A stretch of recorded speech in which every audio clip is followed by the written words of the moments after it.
প্রথমেই আমাদের যে 10,20,379 জন উপভোক্তা অর্থাৎ লাভার্থী, তারা অর্থনৈতিকভাবে দুর্বল মানুষ। তারা বহু প্রতীক্ষায় ছিলেন যে পরিবর্তনের সরকার তাদের পাশে দাঁড়াবে কিনা,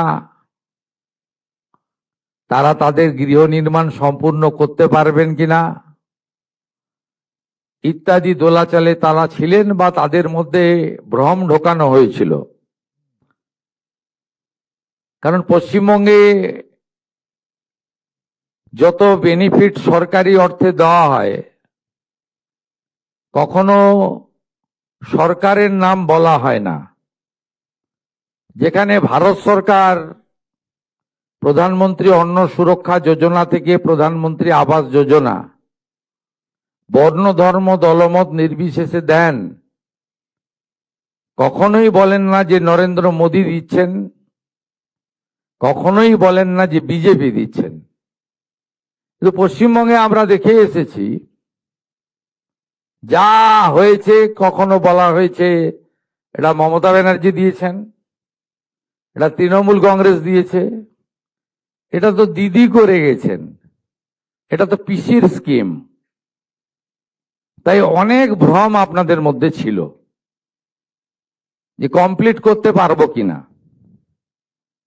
কিন্তু আমাদের সরকার, এনডিএ বিজেপি সরকার 21টা রাজ্যে এবং দেশে যেভাবে চলে আমরা সেইভাবে চলি, আমরা আলাদাভাবে চলি না। তাই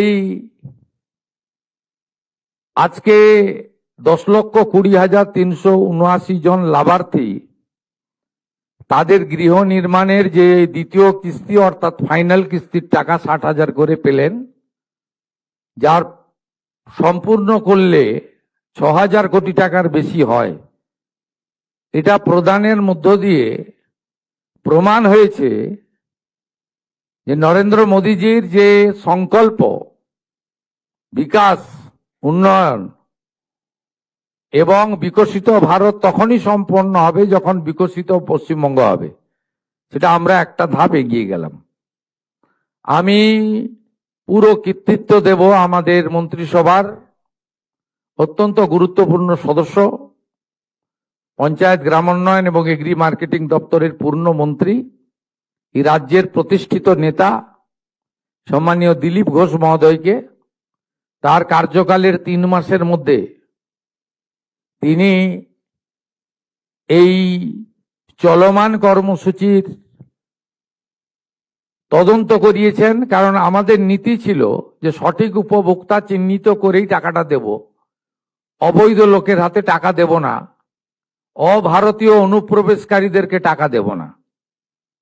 দিলীপ দা তার বক্তব্যে বলেছেন 12,500 অবৈধ লোক ধরা পড়েছে, 27,000 এমন লোক পাওয়া গেছে, 57,000 যারা ভোটার তালিকা থেকে ভারতীয় নয় বলে নাম বাদ গেছে। তাই তাকে ধন্যবাদ দেব, তার পূর্ণ টিমকে ধন্যবাদ দেব। রাষ্ট্রমন্ত্রী তরুণ শিক্ষক শান্তনু প্রামাণিক রয়েছেন, সম্মানীয় খাদ্য সমবায় দপ্তরের পূর্ণমন্ত্রী সাথী অশোক কীর্তনিয়া রয়েছেন, আমাদের মুখ্য সচিব, যিনি আমরা তো কেবল সিদ্ধান্ত করি, কার্যকর উনি এবং উনার টিম করেন, মনোজ আগরওয়াল। অর্থ সচিবকে ধন্যবাদ দেব, এসিএস প্রভাত মিশ্র। 5 লক্ষ সামথিং দেওয়ার কথা ছিল, আমি এবং দিলীপ দা অনুরোধ করলাম যে 10,20,000 ভেরিফিকেশন কমপ্লিট, আপনি দিয়ে দিন। উনি একদিনের মধ্যে সিদ্ধান্ত নিয়ে বললেন যে না ঠিক আছে, দেওয়া যেতে পারে। তাকে বিশেষ ধন্যবাদ। Adviser to CM senior IAS doctor Subrata Gupta আছেন এবং আমাদের পঞ্চায়েত সচিব ডক্টর উলগানাথনজি রয়েছেন, যিনি বিগত দিনে আমার সঙ্গে হলদিয়া উন্নয়ন পর্ষদে কাজ করেছেন। তাকেও ধন্যবাদ, তার পুরো টিমকে ধন্যবাদ, সমস্ত উপভোক্তাকে, প্রেস মিডিয়ার বন্ধুদের ধন্যবাদ। আপনাদেরকে আমি শুধু বলবো যে এই আজকে সিমেন্ট, স্টিল, বালি ইত্যাদির যে দাম, এক্ষেত্রে আপনাদের বাড়ি সম্পূর্ণ করতে গেলে আরো নিজেদেরকে কিছু অর্থ হয়তো লাগাতে হবে। কিন্তু আমাদের মাননীয় প্রধানমন্ত্রী একটা সুযোগ করে দিয়েছেন, বিকশিত ভারত জি রামজি। এখানে এই কাজ ইতিমধ্যে শুরু হয়েছে এবং আপনারা এই ক্ষেত্রে কিছু ম্যান্ডেজ, কিছু ম্যান পাওয়ার বিকশিত ভারত জি রামজির মধ্যে থেকেও পেতে পারেন অ্যাডিশনালি। এবং এই বাড়িগুলো সম্পূর্ণ হলে একটি করে স্বচ্ছ ভারত মিশনের অন্তর্গত শৌচালয় 12,000 টাকা করে আপনারা প্রত্যেকে পাবেন সম্পূর্ণ হয়ে গেলে, এটা আপনাদের অতিরিক্ত পাওনা। তার সাথে আপনি যদি চান ইলেকট্রিকের বিল আপনার দিতে আপনার অর্থনৈতিক অসুবিধা হচ্ছে, আপনি প্রধানমন্ত্রী সূর্য ঘরেও যুক্ত হয়ে যেতে পারেন।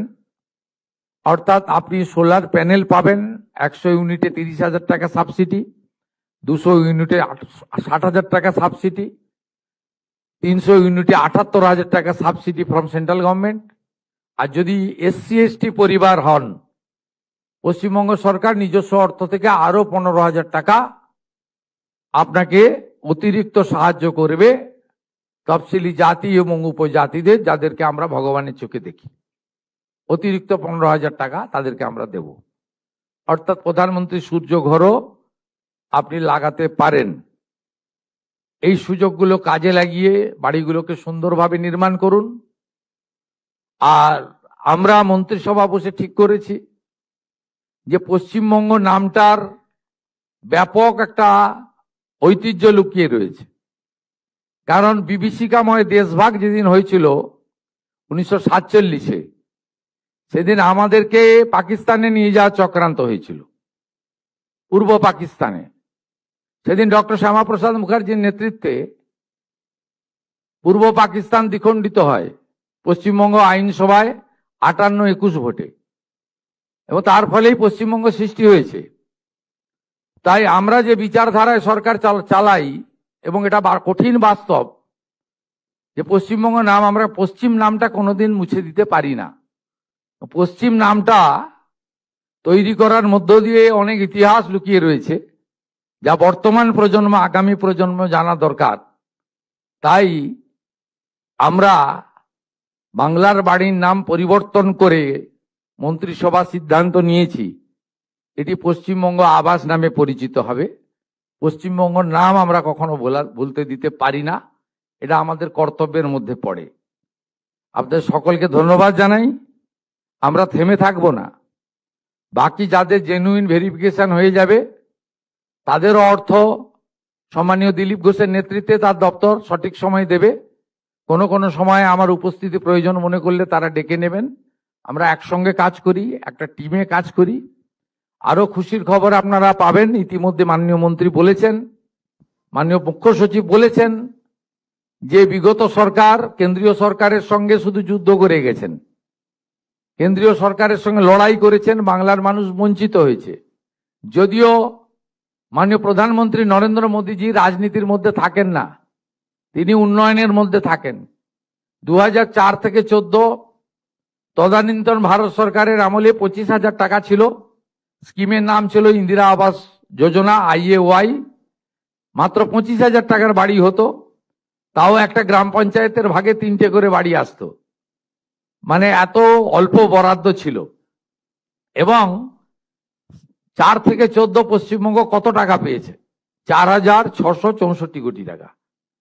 2014 সাল থেকে চুরি দুর্নীতি ধরা পড়ার আগে পর্যন্ত 2022 সালের 31 মার্চ পর্যন্ত টাকা পেয়েছে পশ্চিমবঙ্গ সরকার আবাসে।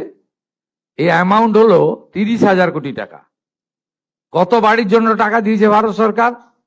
40 লক্ষ ইউনিটের জন্য টাকা দিয়েছে, না আমরা চোখে দেখতে পাই না।